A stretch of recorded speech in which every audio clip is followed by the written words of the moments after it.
हमारे इस्लाम में क्या होता है, अगर मुझे तुमसे दोबारा निकाह करना है या तुम्हारे साथ दोबारा रहना है तो मुझे हलाला से गुजरना पड़ेगा। अब वो तो कुरान और हदीस में लिखा है, उससे तो गुजरना ही पड़ेगा। लेकिन मैं नहीं चाहती ना कि किसी को मेरे हलाला के बारे में पता चले। ठीक है बेगम, मैंने मौलवी साहब से बात कर लिया है। मौलवी साहब कोई रास्ता बताइए। देखो, कुरान और हदीस में जितने रास्ते थे वो सब मैंने तुम्हें बता दिए। कुरान पाक में हलाला करना लिखा है, हमारी बेगम तैयार भी हैं, लेकिन एक दिक्कत है। क्या दिक्कत है? हमारी बेगम चाहती है घर की बात घर में ही रह जाए। अरे अगर हम हलाला करते तो कहाँ किसी को पता चल जाता। लेकिन मौलवी साहब बात तो बाहर तक जाएगी ही ना।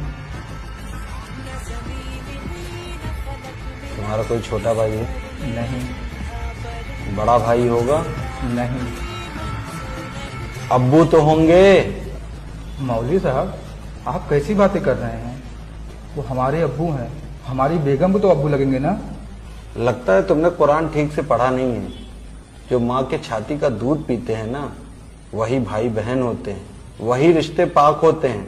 बाकी रिश्ते को कोई मायने नहीं है। देखो, तुम अपने अब्बू से हलाला करवा देना, फिर कुछ दिन बाद तुम्हारे अब्बू तलाक दे देंगे, फिर तुम दोनों निकाह कर लेना। इसमें गलत क्या है? घर की बात घर में रह जाएगी। ठीक है मौलवी साहब, मैं अपनी बेगम से बात करता हूँ। हाँ, बात करना। कुछ और बात होगी तो मुझे बताना।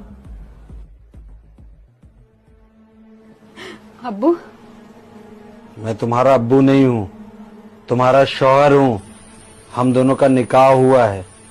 अब मैं तुम्हारा शौहर हूँ और तुम मेरी बेगम हो। लेकिन आप तो मेरे अब्बू के समान है ना। तुम ही चाह रही थी ना कि तुम्हारा हलाला हो जाए और दुनिया को भी ना पता चले, तो अब हम दोनों के बीच में हलाला हो जाएगा। फिर मैं तुम्हें कुछ दिनों बाद तलाक दे दूंगा, फिर तुम मेरी बेटी से वापस से निकाह